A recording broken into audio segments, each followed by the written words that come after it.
Good morning, Hawk fans. All right, it's great to be here to kick off the football season and the 14th annual FRYfest. All right, this morning we're here to celebrate this prestigious group of former student athletes and celebrate Herky's 75th birthday. Right? Wherever Herky is, round of applause for Herky. All right, so this Hall of Fame class will be inducted this evening at Coralville Hawkeye Arena tonight. All right, so my name is Bradford Benz, as Rick said, football letter winner from 07 to 2011, and a member of the Iowa Letter Winners Advisory Committee. The University of Iowa Athletic Department and the Iowa Letter Winners Committee are pleased to be inducting 10 former student athletes into the Iowa Athletics Hall of Fame. This is the highest athletic honor that an athlete, a coach, or staff can earn from the University of Iowa. We are privileged to have these men and women as part of our university, our Letter Winners Club, and our storied athletic history. These 10 inductees were nominated by the Iowa Letter Winners Club, the Iowa Athletics Department of Strategic Communications. They were voted on by the entirety of Iowa Letter Winners and selected by the Iowa Letter Winners Club Advisory Committee. And again, our club represents the sports within the athletic department. These inductees have truly been elected by their peers based on their Hall of Fame careers, and they join a group of 221 past inductees representing the over 12,000 letter winners that spans over 134 years of Hawkeye athletics history. Okay. So at this time, I would like to introduce our newest Hall of Fame inductees. I will ask if we can hold our applause until the end to give them an electrifying and resounding round of applause. Okay? So first, starting to my left, a softball player from 1989 to 1992, Terry McFarland. A wrestler from 1970 to 1973, Dan Sherman. A football player from 1999 to 2002, Eric Steinbach. A women's basketball player from 1987 to 1990, Jolette Law. A men's basketball player from 1986 to 1989, BJ Armstrong. A rower from 1995 to 1998, Ann West. A wrestler from 2008 to 2010, Brent Metcalf. A women's track and field athlete from 2004 to 2007, Peaches Roach. And then unable to be in attendance today, we have a field hockey player from 1986 to 1989, Sherry Freddy. And then a men's basketball player from 1954 to 1956, Bill Seaberg. But now let's give them.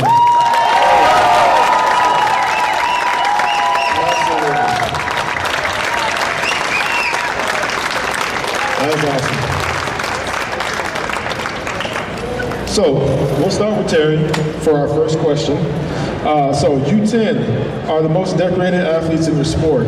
What does it mean as you sit here today being inducted to the Iowa Athletics Hall of Fame?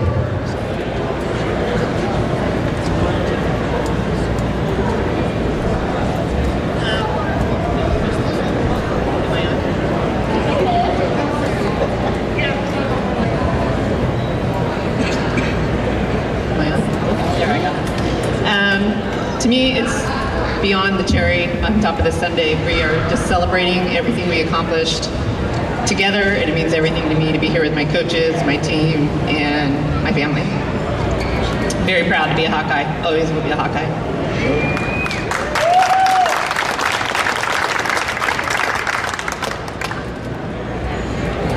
All right, go down this. Go ahead. Yep.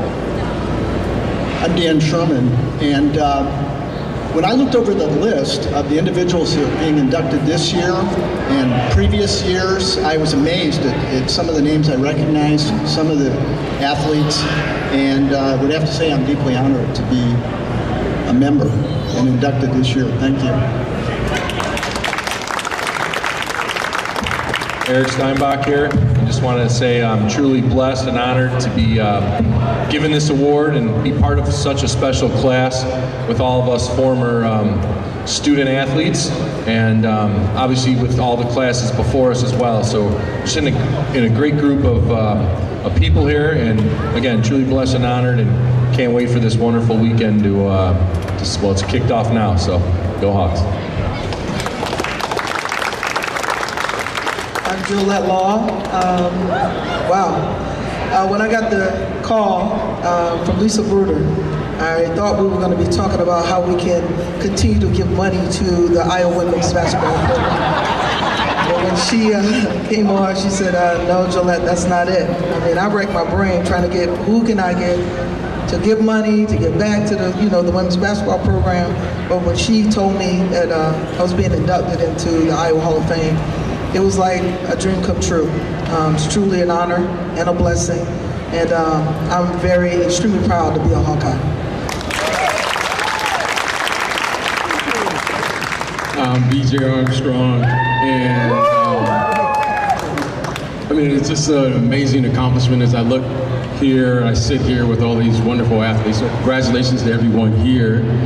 And, this moment just reminds me of all of the people that helped me to get here, right? My teammates that I played with here back in high school in Detroit, Michigan, all of the people that I met.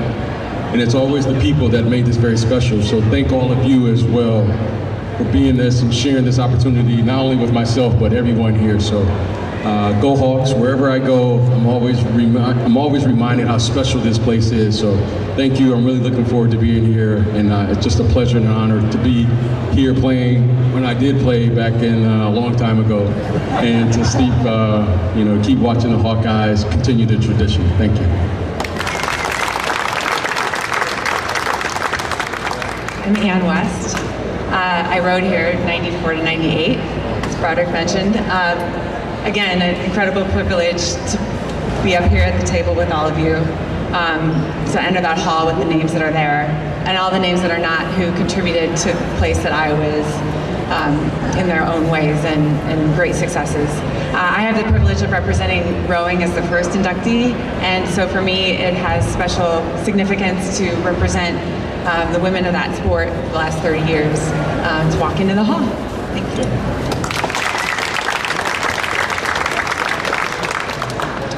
Brent Metcalf, wrestling, like you mentioned, graduated in 2010. Really great honor. I remember one of the first days I walked into the wrestling room, and there's all these, you got your national champions, your Olympic champions, and I remember at that moment really, looking up and thinking like, wow, like there's a really high bar to be set to be great at this university. And obviously to be honored this way, maybe I didn't reach all those goals, but to know that I sure did a lot of really impactful things is a great honor, especially considering the great history that the Hawkeyes have. So thank you.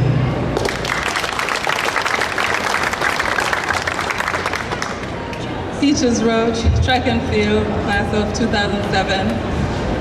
It means everything to me to be inducted. When I looked at the resumes of everyone on here, I really felt like I was in great company and almost like I didn't deserve to be. I was very happy to be inducted.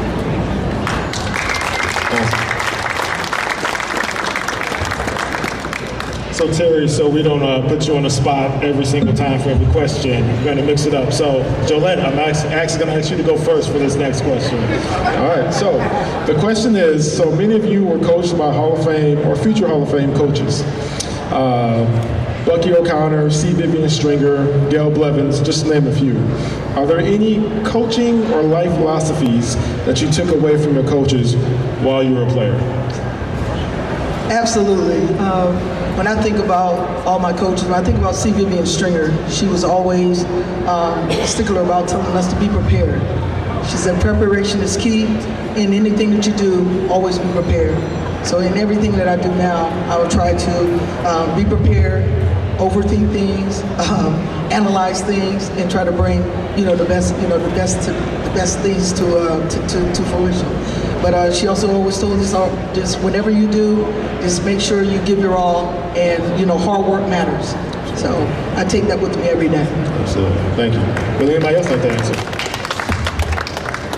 Anybody else down the line? We got multiple mics, so you don't have to share the one mic. All the mics work. So. One lesson I learned from Coach James Grant was that never stay in a low place for too long. If we ever had a bad meet, he would say, you have 10 minutes to cry about it, shake it off, and think about how you're going to improve. And I take that with me. Thank you. Hall of Fame Coach Blevins taught her biggest lesson that I use every day, that I try to impart on my children and kids that I've coached myself, is control what you can control. Keep whatever, when things are bad, when things are hard, when things are tough, focus on what you can control. And then the outside things will end up taking care of themselves. So controlling the small things was a lesson, like I said, I use it every day. Thank you. So on the wrestling team, Dan Gable and Gary Perlmeyer came up with this idea called Red Flag Day. And Red Flag Day was a practice that they wouldn't announce in advance, so you didn't know which day it was going to be. But it began with running up and down the steps of the field house with someone on your back. And that was about the easiest part of this wrestling practice, which lasted for about 90 minutes with no rest, no water breaks, nothing. But one thing I noticed later on in life was whenever I faced a tough situation, I'd think about Red Flag Day, and nothing seemed to be compared with it in terms of difficulty, and it just made it easier to do everything else. So it's got a great advantage for me. I'll just follow that because we used to run stairs in Carver when you had Red Flag Day. So I remember that too. What I learned from Mandy Kowal, which I think is a bit of a lesson to follow, that is just do the work. Just get up each day and do the work in front of you. And if you do that, you're 9/10 there.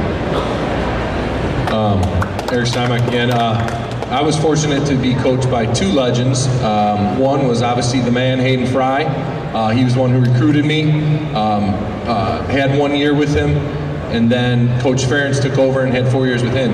So both guys had, kind of different philosophies, but, Coach Fry, one unique thing with him is if a player screwed up or did the wrong assignment, Coach Fry would let the coaches have it. He'd be reaming them out, not the players, because each position were coached by a different coach. So I thought that was pretty unique. Usually the coaches would be trying to correct or yell at the players, but he would go right to the coaches instead to then pass the message down to the players. So I thought that was pretty cool.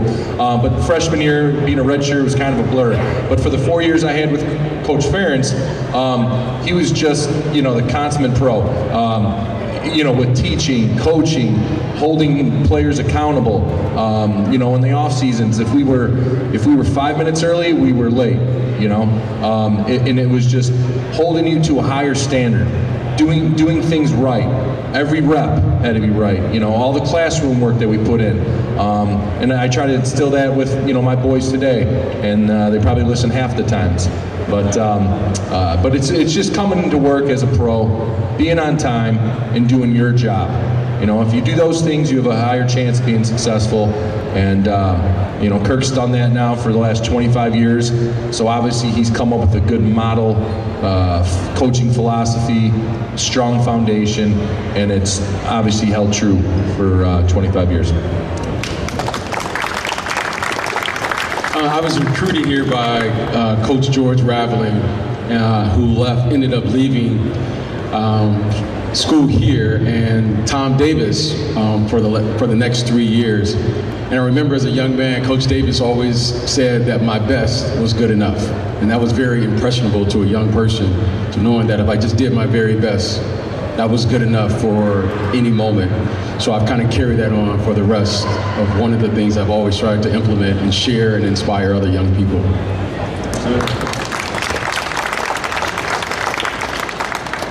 I had a number of really great coaches that I had the pleasure to be able to work with while I was here. I'm a wrestling coach now, so one of the things that I've really carried with me that I think was pretty impactful when I was an athlete here was not just talking about an expectation or not just saying like, hey, this is how we do things, but that you see that example. That the coaches were living out maybe the lifestyles and living out the sort of examples that they were asking you to do, you know, and that was very impactful to me. It's something to this day that I use still pretty regularly, making sure that my athletes see that I'm living the same lifestyle, or I'm carrying the same expectations that I have for them. And then finally, another really great thing that was pretty powerful was just the amount that and again, fortunate to have so many coaches that just poured into me. And by that, I just mean time. I can't think of how many 5:30 in the morning, 6:30 in the morning, where you're just one-on-one with a coach. And whether it's technique or if it's, heck, it might even be talking about your girlfriend or your school, you know, that was stuff that was really powerful. And again, something that I carry with me today, just to recognize the value that, and how important you are as a coach for those athletes. So.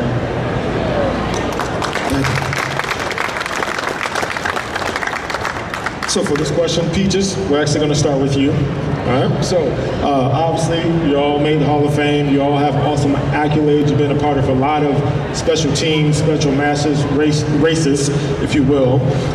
But can you pinpoint one moment of your Hawkeye career that you will never forget? What's that one moment? One?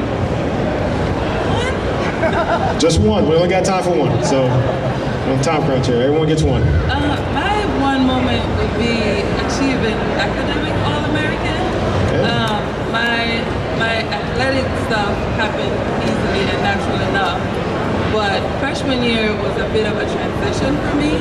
So when I finally put the student and athlete together to get academic All-American, that was very cool. Student athletes.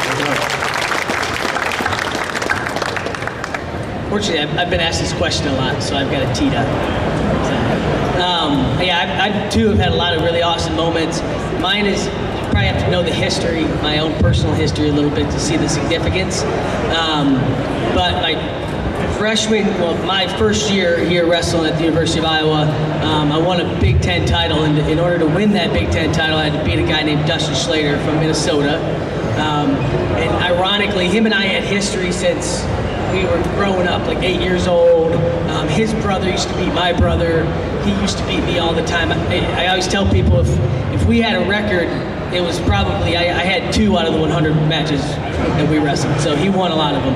So, but it was a really important moment just because of who it was, but also he had just won a national title the year before. So it was kind of me putting a stamp on, you know, I don't know, my career and what I, hope to do kind of that first year. So that was probably one of my biggest moments. Awesome, thank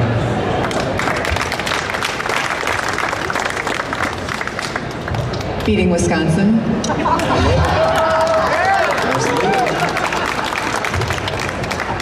There's so many moments, but Carver Hawkeye Arena was like the biggest arena that I had ever played, that many people, but it was this one event my freshman year where they would have this thing, I don't think they no longer do it, they would have shirts and skins, which was the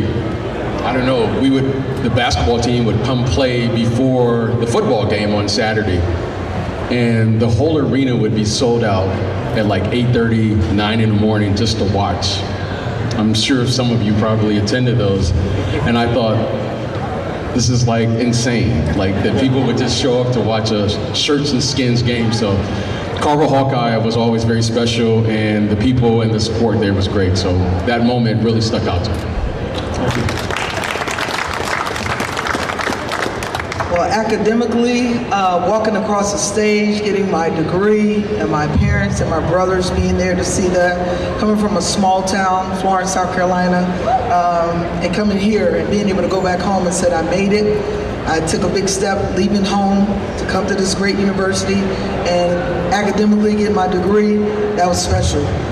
Basketball-wise, we were #1 in the country for 8 straight weeks. And I went from unknown to a known as a sophomore and was leading that team. It was incredible, just being able to be #1 in the country, representing this great state, representing our fans, and I see that you guys are continuously doing the same thing with this tradition of selling out arenas.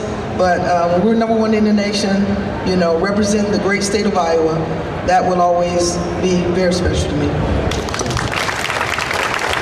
For me, on a team standpoint, I think it was finally breaking the rock. And that was a quote that we had Kirk's first year, 99. We went 1-11, and we had this huge sign up in our weight room, break the rock. And that meant every time you're lifting weights, every time you're conditioning, every time you're bonding with your teammates, you're taking a swing at that rock. So we started 1-11, then went 3-8, then 7-5, and then senior year we go 11-1. And we beat, I'd say the two-prong greatest moment was one, going up to the big house in Ann Arbor and whipping Michigan's butt at their place. And then the following week, I believe, we went up to Minnesota, beat Minnesota for the share of the Big Ten championship. And our Iowa fans were ripping down the goalposts, trying to take them out of the dome in Minnesota. And one of the guys went to jail for it, I think, and on Saturday. He gets out Monday of the courthouse, comes out on the front steps and yells, "Go Hawks!" You know, so you just can't beat the Hawkeye Nation and the fans. So as a team standpoint, it was breaking the rock. 4 years of us busting our butts in that weight room, putting in all the hard work, the conditioning, the lifting, and then going out on Saturdays and slowly building that success. I would say that was a huge accomplishment, fulfillment. And on a personal level, like Brent said, he walks into the wrestling room and you see all these great All-Americans and champions and all that. Well, in football, we had oil portraits of the consensus All-Americans, and there was only a handful of them when I got there in '98. And I thought, wow, in 4 or 5 years, I wonder if I could ever be successful enough or do the right things to make it on that wall. And I was proud to, you know, eventually get that. And when I left after my 5th year, you know, be on that wall with the oil portrait, it was kind of cool.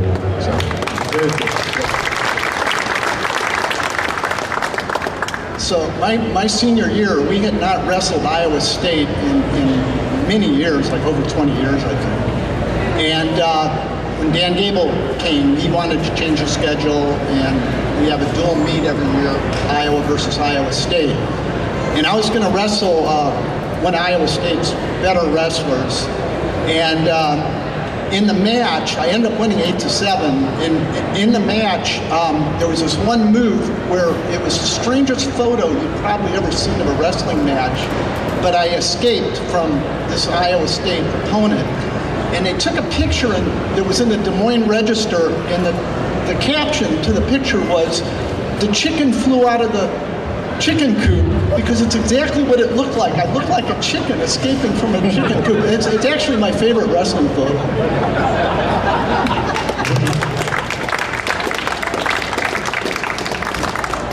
I honestly do not have one favorite, so I'm going to break the rule. I'll make it a run-on sentence. I was very proud to be part of every single first for the Iowa softball program. Big Ten champions, making the regionals, first time ranked, being in the top 10, hosting regionals. Very, very proud of that. And very proud. My very last game I ever pitched, didn't know if it was going to be my last game, and I gave it my all, and we won, and then we lost our next game that I wasn't playing in, and that was the end of my career. So I was very happy that I played every game like it was my last, and I didn't know at the time. And then I loved watching all the softball players that came after me and built on what we had started. So, thank you. Thank you. So I think we have time for a couple more questions. But so let's start with Ann for this one. Okay, so you have you're first. We all need help at some point in our lives. Okay, so tell us who that person was, or a few people at the University of Iowa when you were here. Was it a coach? Was it an academic advisor? Was it a professor on campus that helped you get through to your years? Yes, it was all of them. At each moment, I think that was what was really special about here, is that each moment and each turn there was someone at the place you needed them. I think of our team in particular.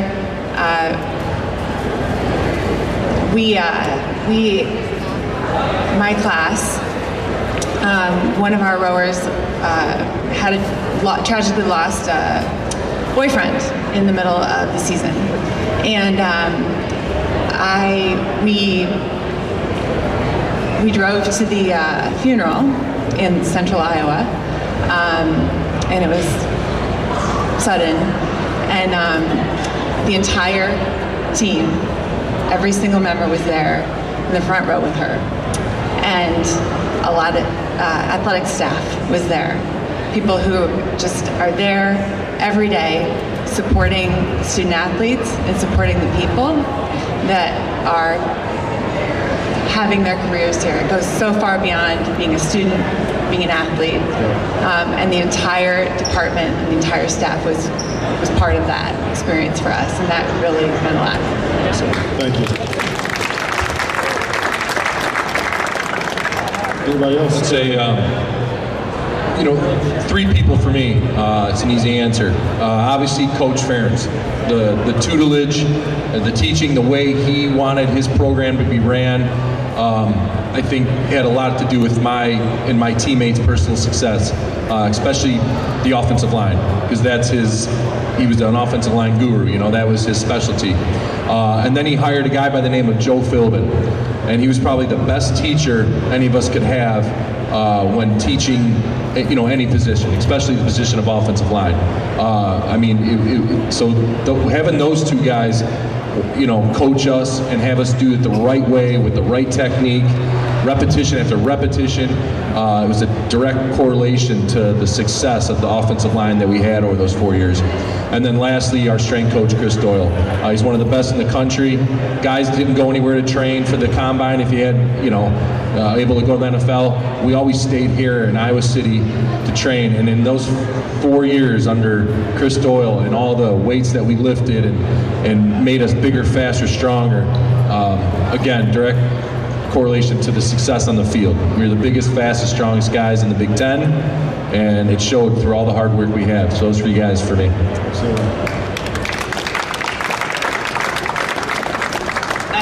Dr. Christine Grant. I met her on my recruiting trip, and as a girl playing sports, I knew the importance of Title IX, but meeting Dr. Grant as a 17-year-old and realizing what a force she was for all girls across the country. And then knowing that she got Coach Blevins to come to Iowa to get this softball program really going, and all of her confidence in her. And I knew that she had brought Vivian Stringer and helped build the field hockey program. And the women's basketball that sold out a game, no one had heard of that. Field hockey national champions before I came, and knowing that possibility, we could do that in softball. So Dr. Grant and getting Coach Blevins and getting it started. Awesome. Thank you. I would totally agree with Dr. Grant was instrumental in my development, and she believed in all sports, all women's sports. So definitely Dr. Grant, Vivian Stringer, Mr. Stringer, they were like my parents away from home. My coaches, Coach Lee, she's here today, Linda Myers, Marianne Friedman, Jennifer Branderick, Larry Lawler. They all were instrumental in this little small town girl getting better each and every day. They poured into me. My academic advisor, Nan Allen, she really helped shape my life. She would talk to me about any and everything, and how could I master, getting through being a student at the University of Iowa. My family that took me in, the Rossi family, Joyce Rossi, they were instrumental in just, being there, my home away from home. So there's a lot of people that, I can call. Faith Thompson, I stayed I was injured a lot my latter part, my junior and senior year, but Faith was there when they found a damaged nerve in my hand. She was there. She kept me sound. She got me ready to get back on the court, because the doctors told me I wouldn't play my senior year, but I'll be forever indebted to Faith Thompson. And the list goes on and on, but those people were very instrumental in helping me to be who I am today. Great. Wrestling is generally considered an individual sport, but there are team elements to it, and we had fantastic competition in my weight class when I was at Iowa. Chris Sones, Doug Davis, Tom Lepek, and Nat Vick. And with that kind of competition, I mean, I was always struggling just to stay ahead of my teammates. And that helped me tremendously to develop as a wrestler. And that coupled with the coaching staff, McCuskey, when I first came to Iowa, and then Kurtelmeyer and Gable at the end, I couldn't have asked for better coaches, and I think that's what helped me the most.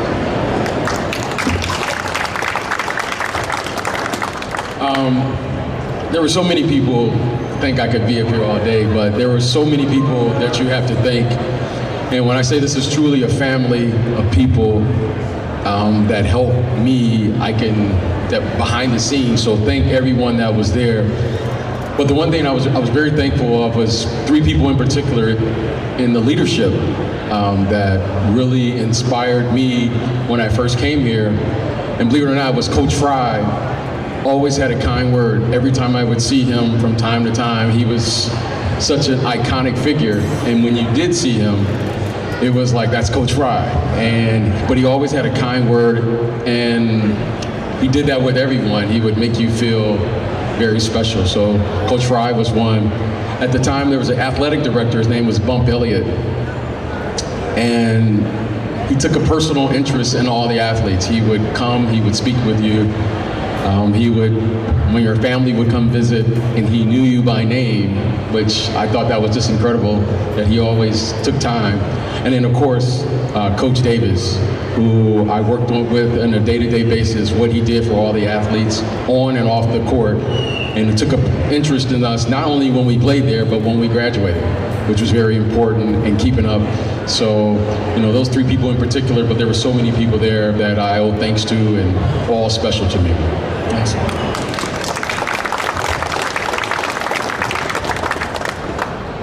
Yeah, like everyone else said, there's a lot of coaches and athletes and everyone that you kind of lean on. In particular for me, I was kind of fortunate. I met my wife here like first month on campus. And fortunately, she grew up here in Iowa City, went to West High. So I'm from Michigan originally. Her and her family was really pivotal for me because I had a home cooked meal, once or twice a week, whenever I wanted it. Kind of had a family away from home. I know that was really, I know my parents really appreciated that, knowing that I had a place to be. And of course, meeting my wife so early, we didn't get married that early, but she was always taking care of laundry and stuff for me and some of my buddies. So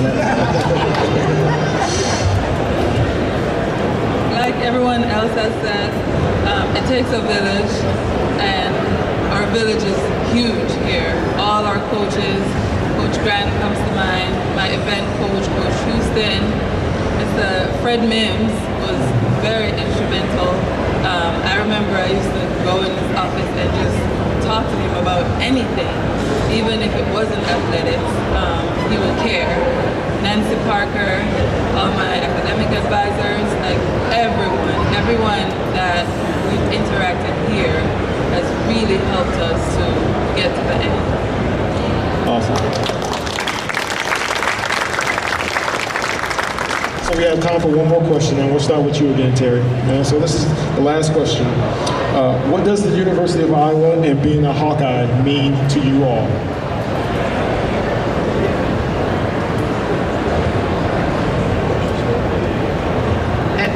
I can't separate myself. I am a Hawkeye. It's with me every minute. I love the state. I love the people. When watching all the teams that play now, I feel very parental toward them, and when people are mean to them, I'm like, you can't do that. These kids are working hard. They're working to represent this great state. I'm always proud. Everybody in California that knows me knows that I'm a Hawkeye, so it's everything.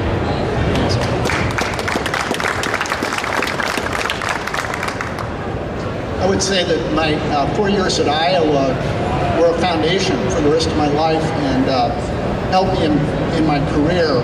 And the courses I took were great preparation for graduate school, and I have to tribute my success to my initial 4-year foundation at University of Iowa?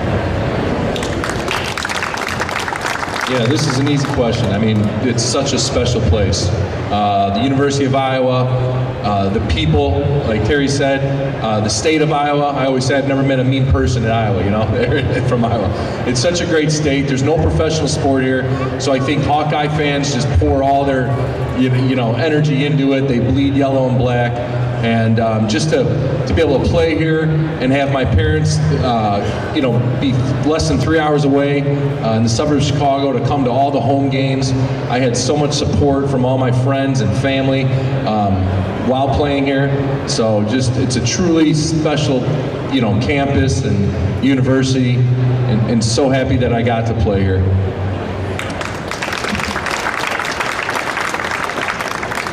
Being a Hawkeye means the world to me. I know we lost, and I'm sitting on the sideline with South Carolina, and we lost to Iowa. You know, went back in the locker room. In my heart, I'm like, I'm a Hawk. We won, but you know, I bleed black and gold, but I couldn't say that time in the locker room. But it means the world to me. I'm so proud to be a Hawkeye. Even in my neighborhood, people look at me, aren't you a Gamecock? I'm a Hawkeye, I'm a Hawkeye, I'm a Hawkeye. So it means the world to me. I'm a Hawkeye to the day I die.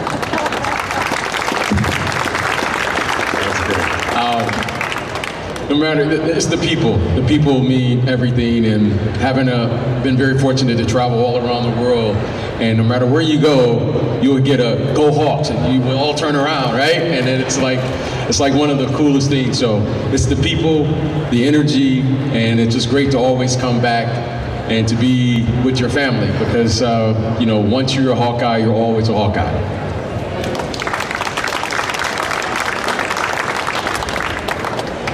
I'm an Iowa kid, and haven't had the opportunity to live in Iowa for a long time, but that makes me, gives me the opportunity to tell a whole lot of other people about how great it is back here. Like Tara, I don't separate myself from being a Hawkeye. It's who you are.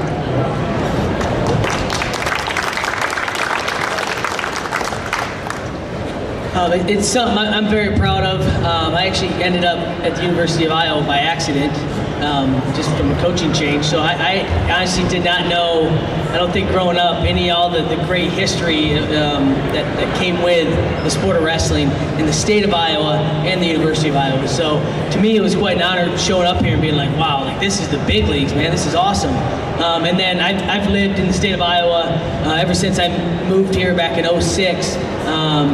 And again, just being a part of this state, especially with the sport of wrestling, how passionate they are and how much they love the sport of wrestling.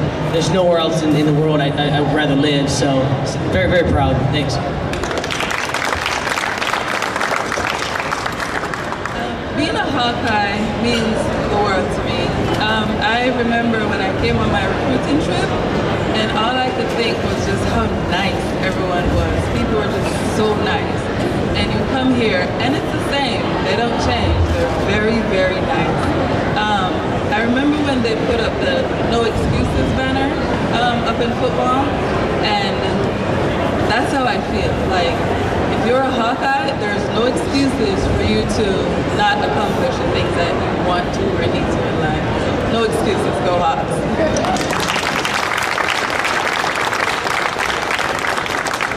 So this will wrap up our panel portion of your job duty. So, you know, breathe easy now. All right, got the hard part done with. So can we give them another round of applause?